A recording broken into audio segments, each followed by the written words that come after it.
Hey there, good afternoon. It's John Crant. Welcome. Let me go ahead and share my screen on this beautiful April day. There we go. Maybe it doesn't have to be that small. How about that? Well, gosh, welcome. Today we're going to talk about a very interesting subject, and it's really about how to control your job search.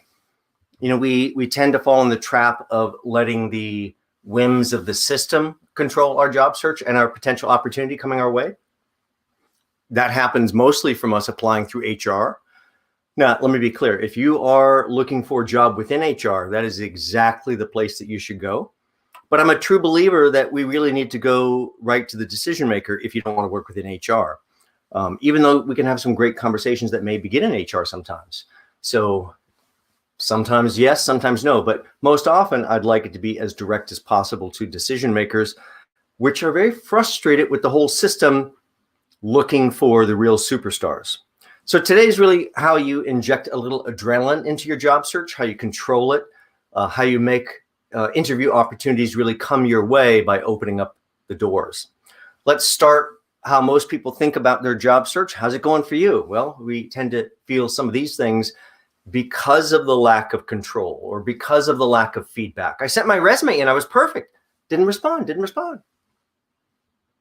Well, guess what? First off, it's not their job to respond. It's your job to make the conversation happen. And if you'd sent that into HR and they didn't respond, my feeling is that it's really because they don't truly understand that position. They don't see your unique value. But, the decision maker would see that right away. Now, as I'm going to give you a lot of advice today, I like to have this up on screen. Don't let somebody else think for yourself. I live at Grand Street, FDR, in Manhattan. And, that means I get into Chinatown sometimes very early in the morning. Well, on the non-pandemic years, of course. I'm like everybody else. I have a million things going through my head. I'm lead, follow, get out of the way. I got to get to my destination. I suddenly look up and I see, well, first off, what I see is an entire hog walking down the street on top of somebody's shoulder. I don't know if you've seen one of those things in real life. Very, very large. It's like, wow, that's a lot of bacon. My first thought was really, why isn't this guy toppling over? Because it was so large, but he was a pretty stout guy. And then this was on his t-shirt. Oh yeah, that hog caught my attention, but don't let somebody else think for yourself. We've been told too many times that you have to do this, you can't do that, you must follow this procedure. And gosh, if it works, fantastic. When it doesn't work, you have to not be afraid of gently stepping on a few toes, getting right to that decision maker. It's really the same thing as putting down that device, getting out of the back seat and getting behind the wheel, or we're not likely to really get to the destination we might like to get to. In job search, we have so many things to do. And here's just a laundry list coming up on screen right now. You don't have to read each of these, but you see we split hairs very, very finely because there's so many things that you have to do as a job seeker. More important things to do today than you really have time for. You're going to have to constantly prioritize and understand when you're just very similar to stopping by the bodega to buy a lottery ticket. By the way, occasionally I do, usually not till it's up to a couple 100 million, because I know I'm not going to win. And if I'm going to have some fun, there has to be some gigantic potential payoff that I'm really never going to win. So I know it's a donation really to more taxes or school or wherever that money seems to go, or they say it seems to go. But I don't plan my financial future because I stop at the bodega to buy the lottery ticket. I don't think you should plan your career future because you click submit on some darn application going to HR, unless you're going to work within HR. So I want you to think of all these things and how quickly it goes out of control. You really have to distill all those down into a few basic core components. And that means both a daily and a weekly plan, because without a plan, you're really not going to get to your destination. Daily and weekly plan for searching for jobs and all the various things that means, for sending out resumes and all the various things that means. I don't mean it to sound like tasks, because it needs to be full on engagement. We have to network with people to discover new information and new opportunities. We're going to talk a little bit about that. You have to follow up on all those opportunities that caught your attention in the first place, because it's not their job to contact you back, even though you might like it. Oh, I'd love that. It's your job to make the conversation happen. You have to get to them as a customer service angle piece of the outreach messaging. Of course, you have to strategize about interviews. Every single interview, oh, I'd like you to win that interview, and I hope you do. But every single interview is a chance to sharpen your tool set, to try a new approach in conversation, to see what works, what doesn't, what works I'd like to repeat, what doesn't. Maybe I strategize about some new thing to do. And of course, we have to market ourselves, in my view, to decision makers. Probably a good time to tell you that I think, everything here I'm teaching you is my opinion. You should take it with a grain of salt. You should also know where that opinion comes from, as you should with everybody that teaches you. That's coming up here. Is this the most effective use of my time at this moment?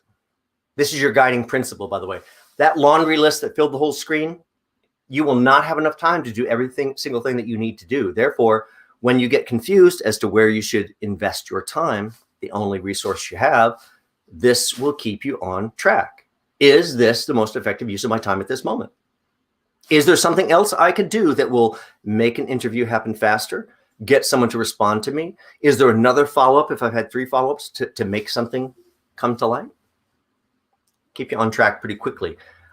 We tend to want to do the easier things that do not involve something that feels like confrontation, and sometimes outreach feels like confrontation. How'd you get my number? Take me off your list.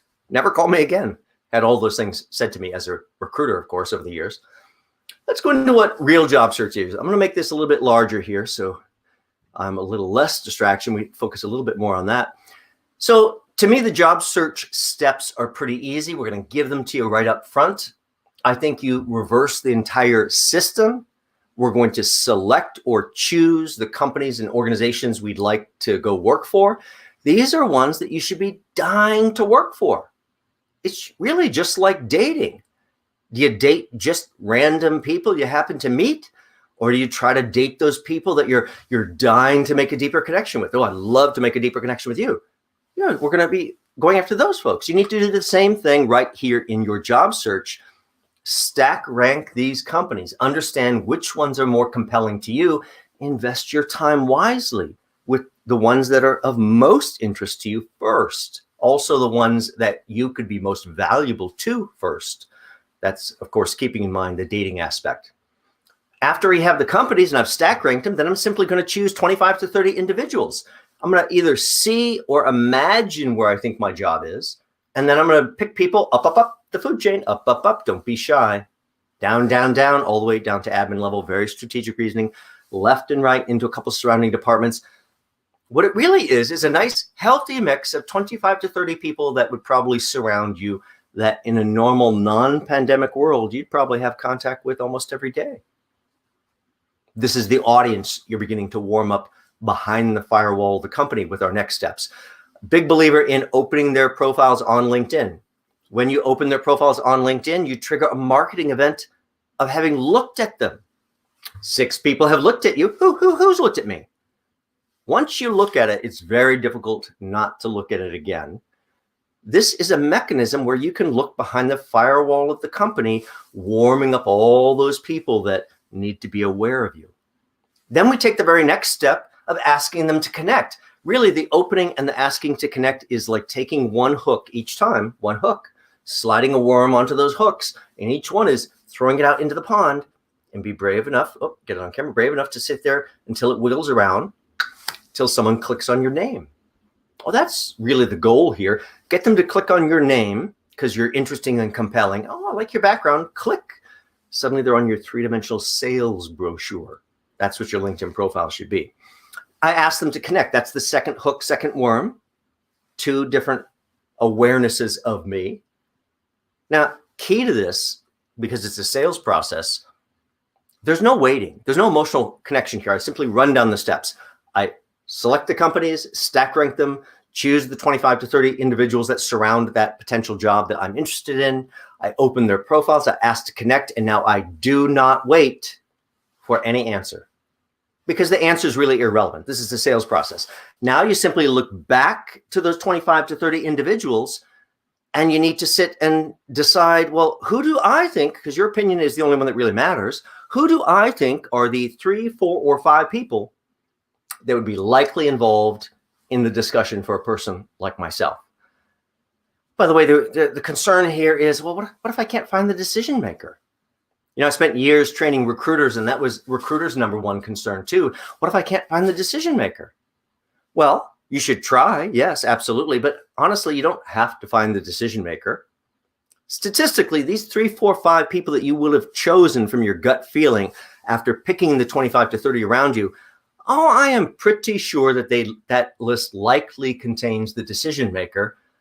But even if it does not, every one of those individuals knows the decision maker. All you have to do is be impressive and valuable when you approach them. And if they're not the right person, they're going to redirect you. Oh my gosh, John, I think you need to speak with Jack Smith. Well, thank you very much. Let's dial Jack in right now. What's Jack's phone number? What's Jack's email? I'm going to get all of that to make my life easier, because my job is to influence these people. That's the whole point of the outreach, to influence them about me and about the value that could help their team. Book a meeting and sell to them and repeat. If you'd like opportunity in your job search, you have to take the first step and repeat it as a mechanism, a machine going over and over, with the ultimate goal of getting to a place where you might have multiple offers. Right now, I have a client right now that just received their offer this week, while they're also still deeply in the interview process with 2 other very stellar competitors. Now, I don't know if the original knows that the 2 competitors are out there, but my gosh, if any of that falls within a short amount of time, that client's going to pick whatever is very, very best opportunity for themselves. So that's how we're going to turn this into a mechanism that works for us. Now, big believer, you should know the background, excuse me while I get a tissue, of anybody teaching you, so that you know how to parse and value that information. 7 or 8 years in outside recruitment as a traditional headhunter on a desk. That's 2 different ways. I did it as national market, two of the roles. That means simply I never met anybody. Every single thing was over the phone. Everything in conversation, lots of placements, because that's where it happens, in conversation.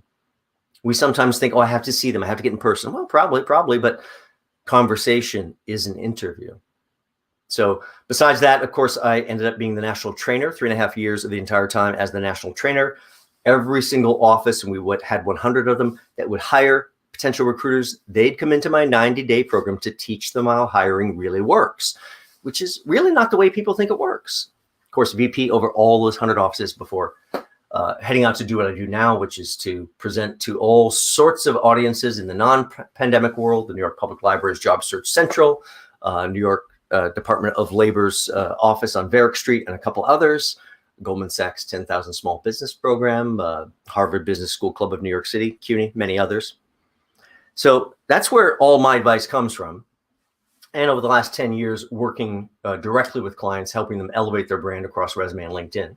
A lot of the ideas are in my book. We'll skip over this part. You can look at it on your own over on my website, SelfRecruitercom. Speaking of the website, halfway down that page is my LinkedIn lecture. Very easy to get to. You can see me large, see the slides large.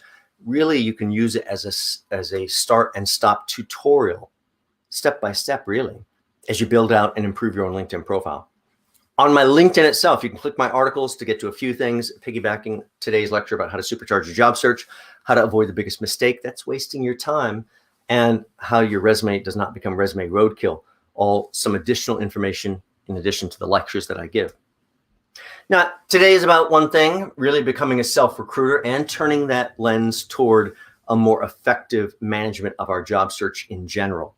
Becoming a self-recruiter is becoming this one great recruiter that represents only one great individual, which is you.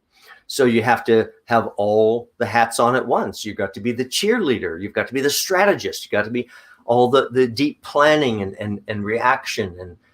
And yet you still have to be the person that holds the conversation.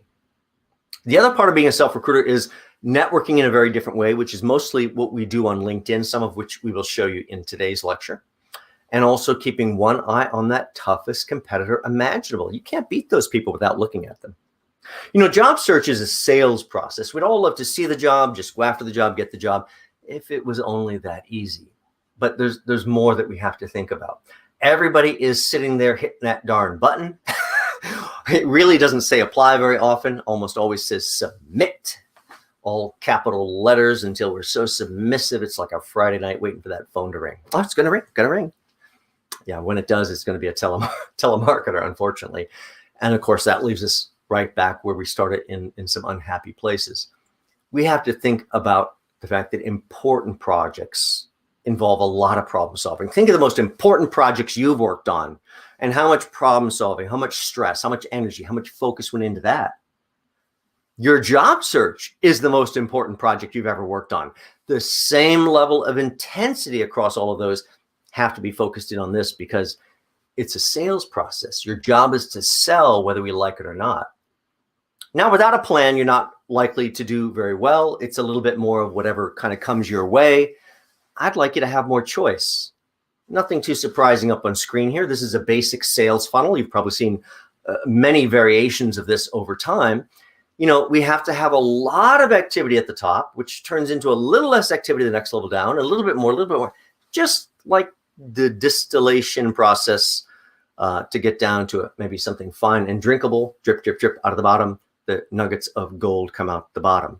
So yes, in the first stage, we're trying to build awareness. They're looking behind the 25 to 30 people behind the firewall of the company, all of that. Some of those folks are going to begin to have interest in us and click on our name. That's just from seeing us, and they make the connection that we're in their space, essentially.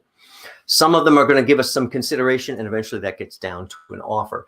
Now, how you get multiple offers means you have to juggle like you've probably never juggled except in your work life. I recommend that you pursue 10 open jobs or 10 companies at the same time.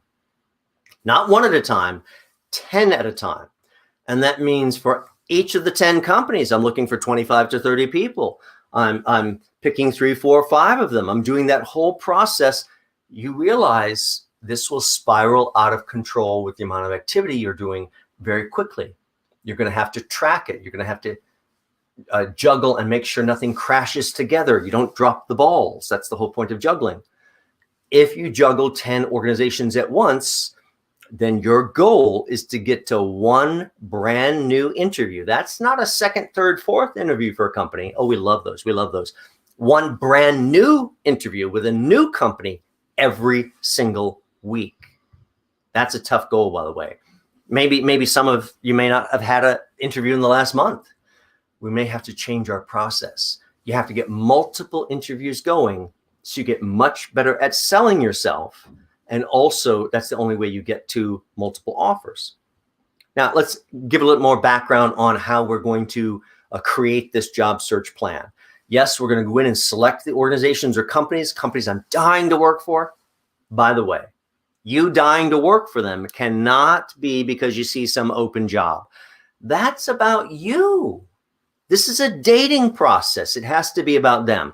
So why are you dying to work for this company? Let me just adjust this before my computer slides right off its pedestal. Why are you dying to work for that company? It could be the position in the marketplace or something internally, how you feel about the brand, but it has to be real. I mean, what John is saying isn't really possible, but if it was, next step is devise the steps. Well, how do I work backwards? How do I land the sun, the moon, the stars, working backwards to figure out these steps? Not that difficult. Think through it. Discover the decision makers. We're going to show you how to do that right in today's lecture. Don't worry about that piece. What's their title? Decision makers. You know what their job is? To object to you. And when they object to you, you know what should happen? I'm excited. You know why?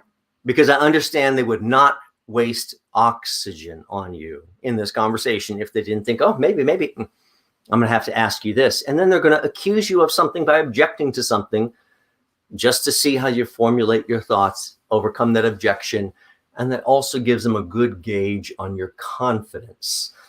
And if you're capable and qualified, there are only 2 reasons you ever get hired. Chemistry, number 1, above all other things. Confidence, number 2, above all other things than chemistry. And that's assuming you're capable, qualified, and I understand that piece of it. Get a meeting, dazzle them. Either get the job or have them create a job for you. That's the basic setup. So it's a lot better if these companies are statistically perfect to hire you. By the way, I teach that in the LinkedIn lecture. It's right on my homepage, halfway down the page. How to build, I teach 2 different methods of how to build a statistically perfect list of companies that would hire you today. The only thing you don't know is, do they have an opening? That's a biggie. But this is what a good recruiter does. If you've ever worked with a good recruiter, and there's a lot of bad ones out there, but if you've ever worked with a good recruiter, you leave my initial interview and I go, wow, that's a good, solid candidate. I'd like to work with that person. First thing I do is create this statistically perfect list. Simplify the process, increase my odds of success. And then the good recruiter does not bother to look at the company's websites, does not bother to look at the job boards. They simply pick up the phone, call 30 managers at 30 companies, and every single time, 2, 3, or 4 out of the 30 go, oh, I need a person just like this. Oh, you do? Tell me what's going on. Tell me what's your problem. Tell me what you're looking to solve. What we don't tell them is the homework, the magic trick, how we assembled everything, because that's not interesting. But what I've just done is position myself to get struck by lightning. By the way, 2, 3, or 4 out of 30 is a very good hit. It is worth the investment. But we have to warm up the audience. Just having the right list without warming up our audience isn't very good. Ever been to a big theatrical show of some sort, concert, whatever it might be? Don't they always have an opening act, even if it's low key? Someone comes out the curtain and warms up the audience. Yeah, it's very hard if the audience is not warmed up.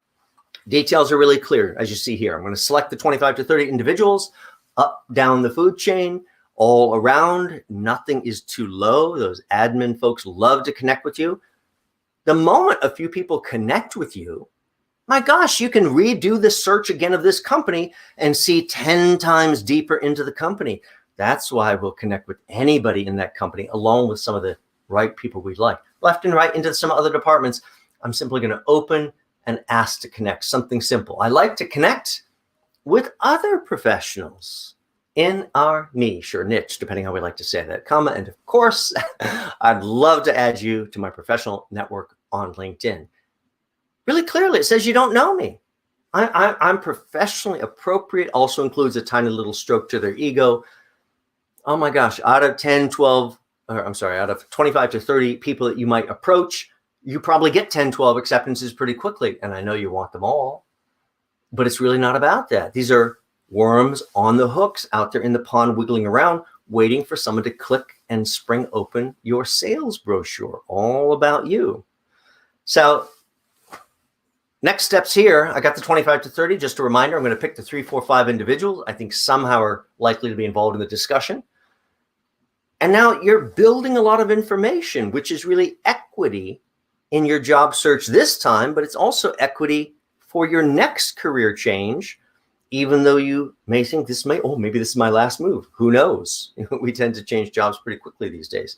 So I believe you have to capture all of this information so that you can utilize it. Plus, all of these people that you uncover are going to move someplace else eventually. And it's much better if you have all this information and begin to track.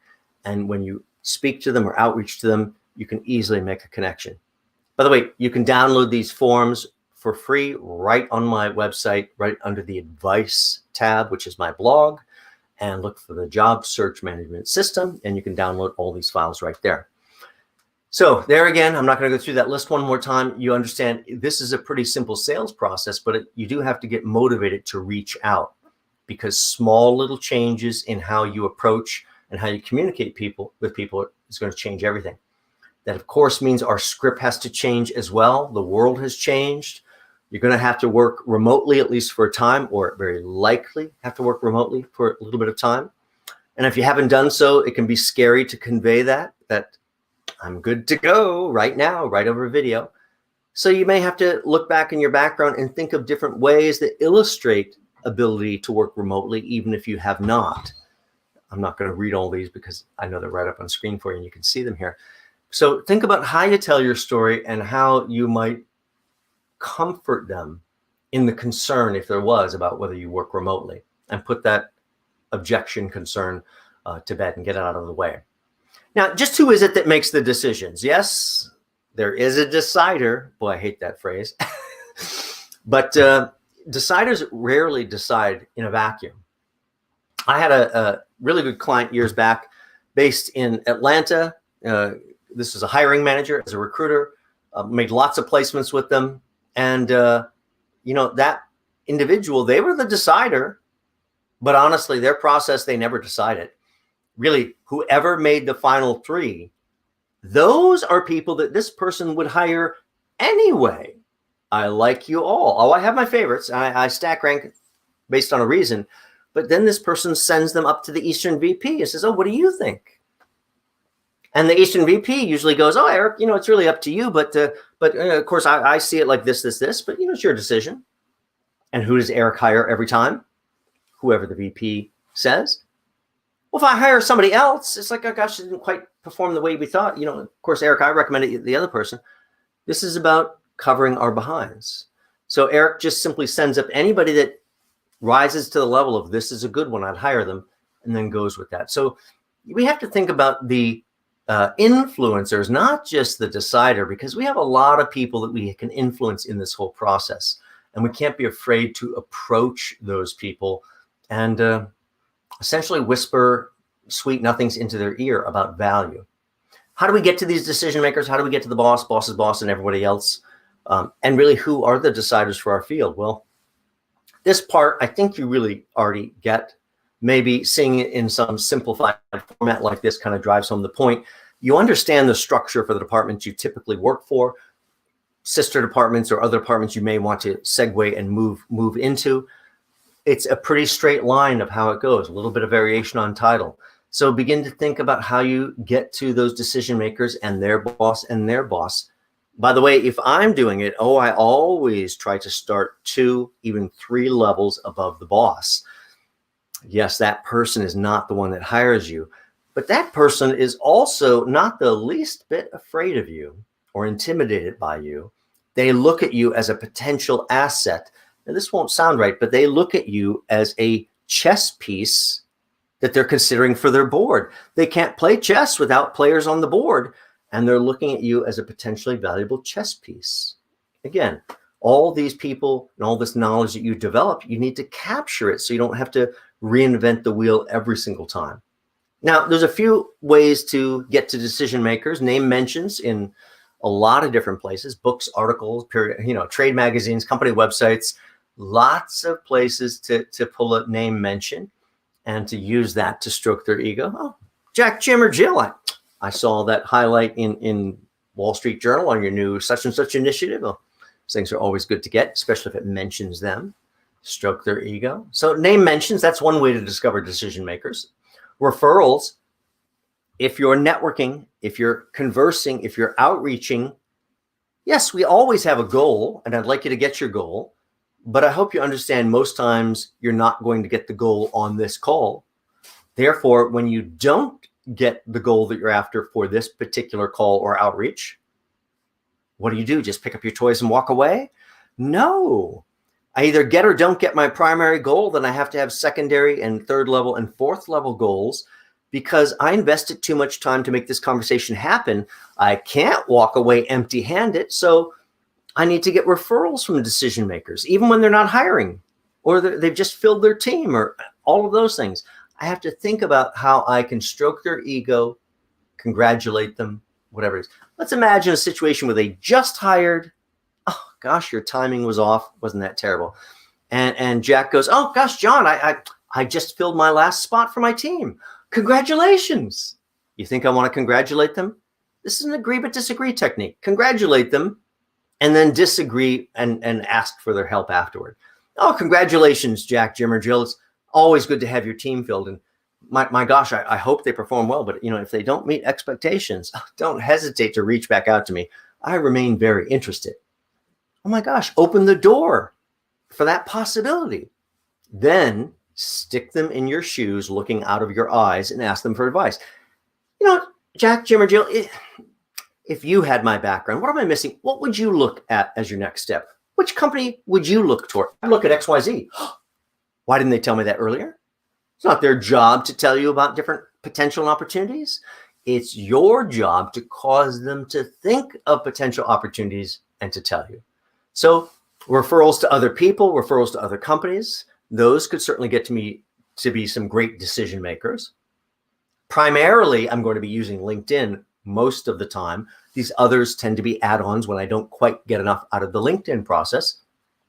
LinkedIn is as simple as, combining your own understanding of the org chart. I'm going to do a reverse lookup, which is we're going to talk about here, but it's also over in my LinkedIn video itself. And I'm going to work through that process of selecting the right people. So I go into LinkedIn. This is a unified search box, top of any page on LinkedIn. All searches the same thing. And say I'm after Informatica. Of course, I'm going to start to type Informatica, big database middleware company. They're going to start to give me a drop-down list. Don't click on the drop-down list. That's a trip down the rabbit hole. Just don't do it. Type whatever you'd like, hit enter. You're going to get this nice secondary sorting process. Now, I am here, by the way, to look up different people at LinkedIn and try to figure out my 25 to 30 people that surround me. But as long as I'm here, don't you think there's other companies that I forgot to think of? So as long as I'm here for any company, I'm looking at companies as well. What other companies, what do we have here? Oh, 34,000 companies. Oh my gosh. What's going on here? Well, yeah, a couple dozen of these may be Informatica-based company. But beyond that list, who are the rest that are all the way down this 34,000 list? I can certainly tell you this was one of my fields. These are all down the list. They're all system integrators. They either install or resell Informatica software. If I am statistically right to work for Informatica, my gosh, I am statistically potentially right to work for a great number of these companies down the list. This is one of the ways to create statistically perfect lists. There's another way over in my LinkedIn lecture. Be sure to watch that one. But then, of course, I have to get to the people themselves. I click over. No, show me the people. What do we get? 2.5 million. I should mention I'm on the free version of LinkedIn, and I can't look at 2.5 million. I'll be cold in the ground. So I'm going to have to think and narrow this down even on the free version. Give me the ones just in the US. And you know what? I don't need someone that worked there 3 years ago. I need them currently working for Informatica right now in the US. And what do I get off of that basic search? Let's see, what do I get here? 1,615 results. Now we're cooking with some gas now. Except we're going to burn everything down because I can't look at 1,600 profiles either. I'm going to have to do a little more searching even on the free version. Maybe it's a VP. I think it's a VP that's going to hire me. Look at this, just a basic little simple VP search, really US, really currently for Informatica. 75 VPs. Ooh, a lot of chiefs in that company. This is a brainstorming exercise. That's what this is. Don't forget to brainstorm while you're here. Maybe it's a director. It's a director. I think it's a director, really US, really Informatica. What do I get there? 228 directors. Now we're going the wrong direction here. Oh, I have it. You know why? Because it's brainstorming and problem solving. This process and seeing these numbers go the wrong direction, I realize what I'm actually looking for is a sales director. And you know what? I don't need all the US. I need them really right in New York City, right down to the local area, even on the free version. Currently working for Informatica as well. What do I get? 3. Magic number. Remember, I'm looking for 3 to 5. 3 is pretty good. 5 is even better statistically to get the results that you'd like. But these are all pretty good individuals. But maybe there's a sales VP now that I'm thinking of it. Maybe it's not just a VP. Maybe there's a sales VP. And, I get 2 sales VPs. Now I have 5 people I can reach out to. How phenomenal is that? And, of course, they should already be part of the 25 to 30 that I open as to connect. Because even while I'm looking for these people, I'm opening other profiles that I think surround me. Now, you're going to get frustrated because you're going to be presented this sometimes. The connect, I love that. I love that. Just click connect. I put the one-time message that I write once, and I copy and paste forevermore. I'm going to send that connect request. That's coming up. But then I see this darn send in mail. First off, let me advise you, please do not send in mail. Do we not understand what in-mail is? In-mail is the literal definition of spam. It is paid email. It may not seem like it to you, but any of your high volume targets, that's HR, that's recruiters, that's decision makers that are hiring lots of people, they're clogged with this stuff. My inbox is stuffed with well over 1,000 unopened messages of essentially almost all spam and a few good messages mixed in. So don't send an email. But I do want to connect with Nick here, but they're frustrating me even if I load his profile. Well, if I just click the ... the little drop-down menu, oh, they've just hidden the connect button over here behind the bush. They'll never find it back there. There's that one-time message. I love to connect with other professionals, blah, blah, blah. Send those things off. Capture that. It's a sales process. Begin to think about what your next step is, because you may have to reach out to them 3, 4, 5, 6 times.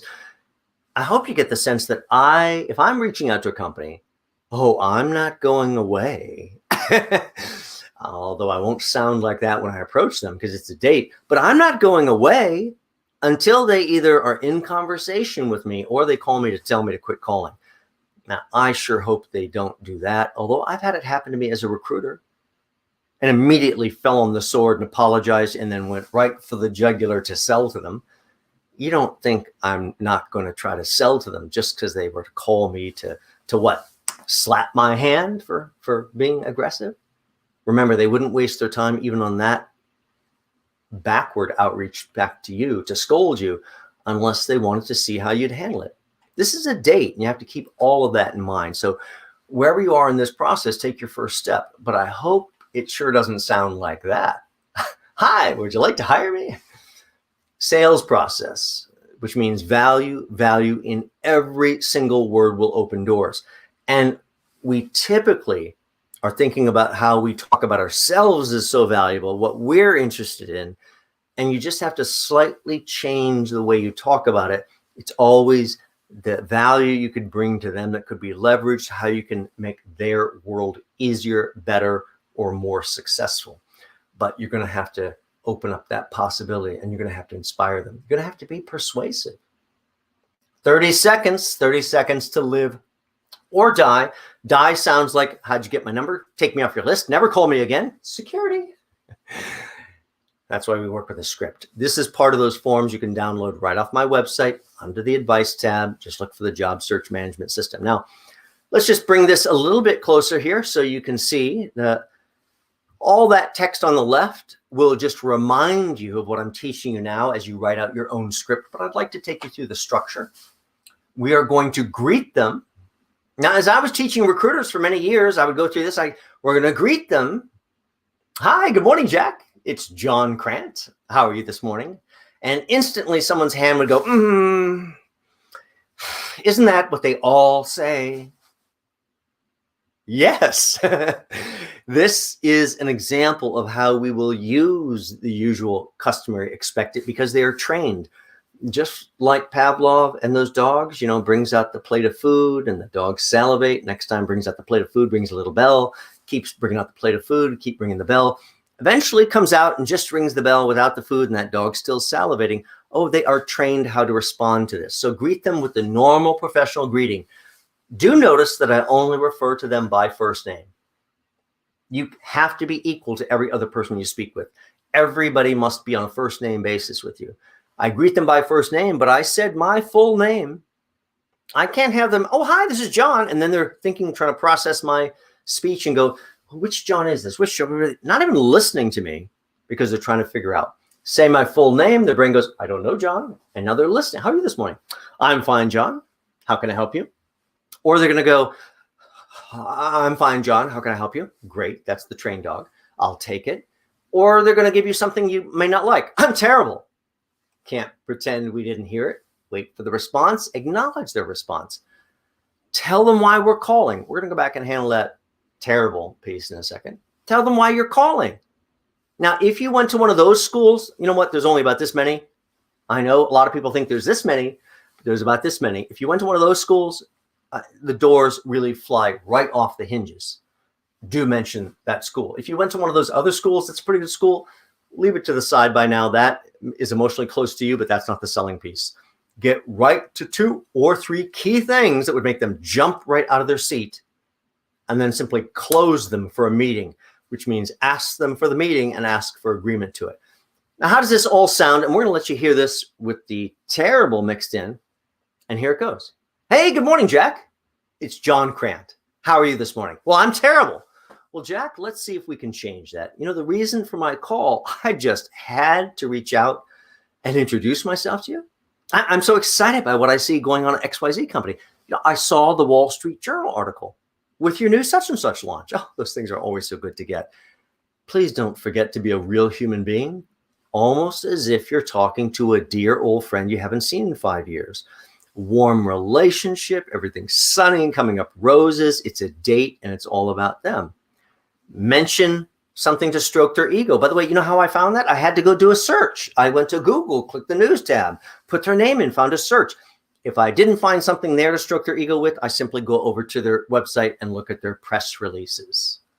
I stroke their ego, and you know, that's the moment where I strike while the iron is hot. I simply connect my background. You know, back when I was with ABC Company, we handled a very similar launch.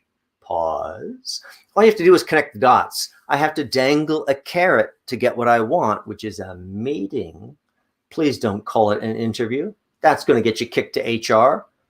Also, in all the language you've heard so far, did you hear me say I was looking for a job? Never going to cross my lips. If I say I'm looking for a job or I mention interview, right over to HR.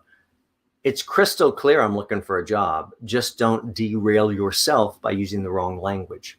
So let's pick it up again. I happen to mention, gosh, when I was over at ABC Company, I handled a very similar launch. You know, I'd love to come in, or let's set up a Zoom meeting if we need to, and really share a little bit more about how we tackled all those issues I bet your team's experiencing. Wow, that sounds like it'd be worth my time. Yes, it would. It's your job now, without waiting, to go for the jugular. I have an opening on my calendar. My calendar. Words are very, very important. Opening on my calendar Tuesday at 10 a.m. One day, one time, never more. If you are open all next week, I am never meeting with you. You are not valuable commodity. No one's meeting with you. Your dance card is empty. One day, one time, give them time to react to it. Understand that good, bad, or ugly response to the time, day and time, you've already won. They've psychologically moved past the point of thinking whether or not it's valuable to speak with you, and they're reacting to the time. Oh, Tuesday's terrible. Wednesday, 3 o'clock. I'm not going to react because they're flying off the handle. I interrupted their workday. There's probably fires all around them. That has no effect on me.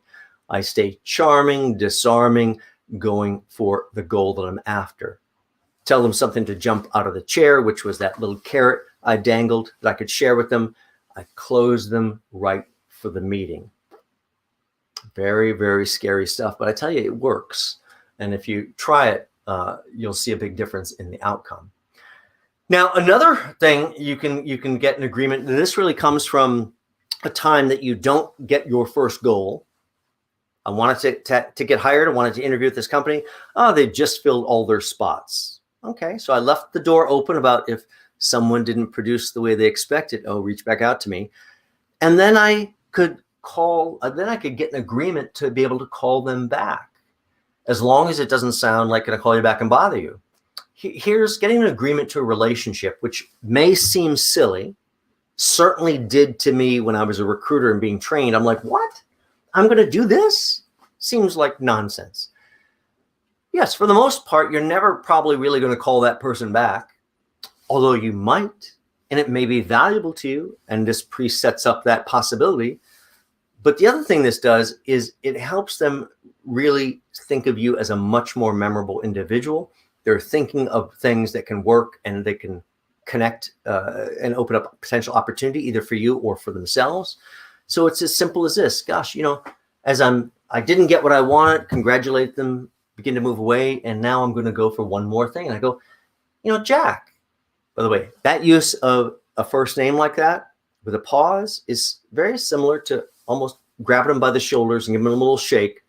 It's really a device just to make sure they're listening and paying attention. You know, Jack, you know, from time to time, I'll run into something, you know, some interesting situation, you know, when I'm out there speaking to others in the industry. You know, it would be helpful to run a scenario by you. Would it be okay if I gave you a call for an opinion or some advice if something interesting were to come up in discussions? Now, that may sound to you like, what, you're calling me back to bother me? But let's analyze this a little bit. It's time to time, almost never really without saying it. From time to time, doesn't sound like John will be a burden. Interesting situation. You know why? Because this manager lives in a bubble. They have tons of work all around. And you know what? They don't have a lot of interface in the industry, not as much as you think. And so they need people like you to whisper in their ears and let them know what's going on out there. Some other interesting situation with another leader, a scenario that really requires their opinion. Oh my gosh, that could be really worth my time. So once you do get these things and you do line up some people that might be in your network that you could call back, your job is to not call them back unless there's something very specific and pointed and valuable that you could get out of it. Otherwise, you're going to burn out your assets. You have to manage this communication, build the trust and rapport, and each time you communicate with them, you have to sow your seeds of value. Let me add one more piece here. Every communication to them should be set up in such a way that it does not require a response. Oh, I know how heartbreaking that is. You want the response. I want the response too.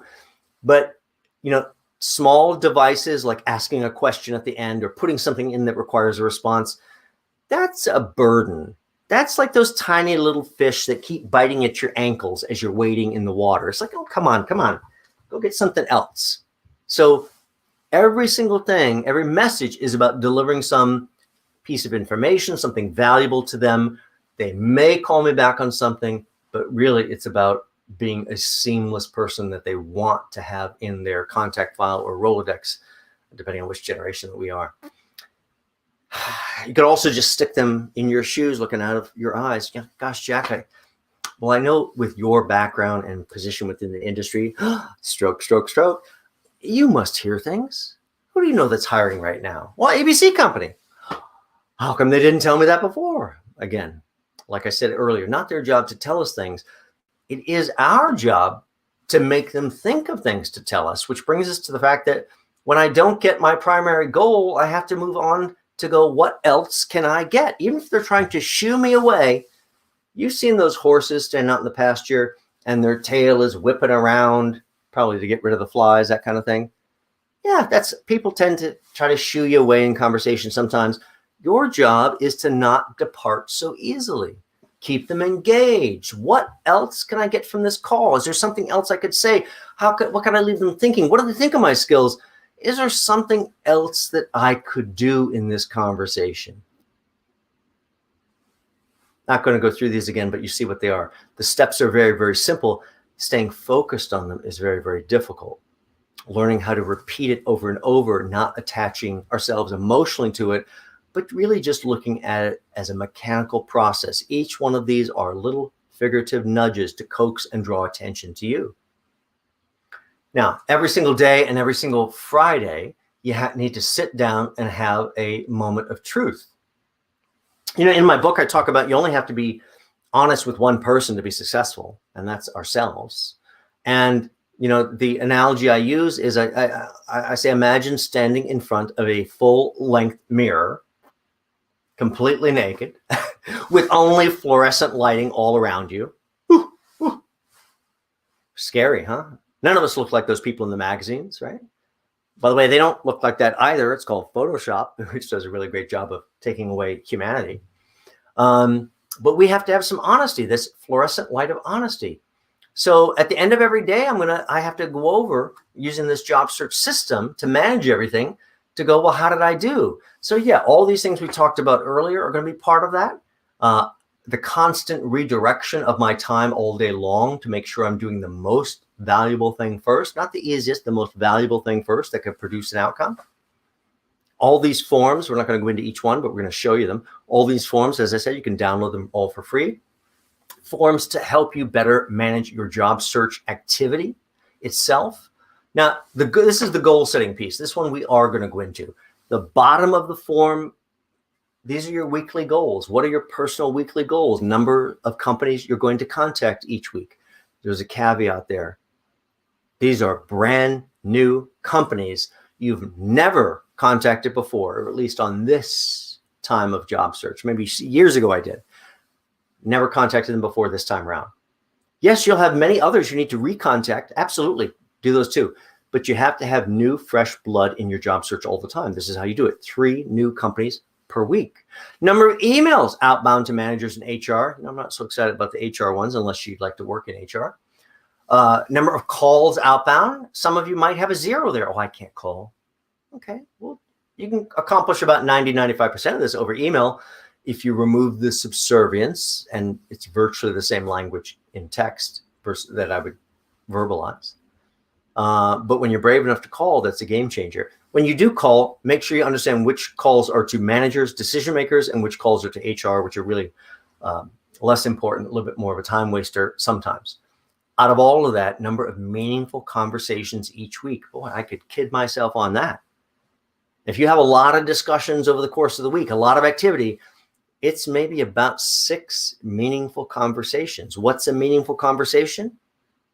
Even if they didn't like you, even if they didn't hire you, even if they told you to go away, but you extracted some piece of information that's actionable, usable, oh, that was a meaningful call for sure. Even though, of course, I'd like to build more and more better relationships. Top of this form is where I sit down every single Friday, bring that fluorescent light. And you know what? If you got a goose egg in one of these, put a goose egg in there. Maybe 1, 2, 3 weeks of a goose egg in some of these categories will motivate you to, I have to get 1 this next time. And then suddenly 2. And then over the course of 8 weeks, this will transform the outcome of your job search. Rest of these forms, of course, tracking all the job opportunities that I see, my networking strategy, because that has to evolve over time. I have to learn from my networking about what I can potentially do next. Not worth sending out resumes if you're not going to follow up and understand where those things went. I sure hope your follow-up doesn't sound like, hey, I sent my resume in and what? Are you calling to see if I'm doing my work? That's not a very good follow-up. It's a date. Let's not forget that. Interview strategy, because every interview is a chance to sharpen your selling skills for yourself.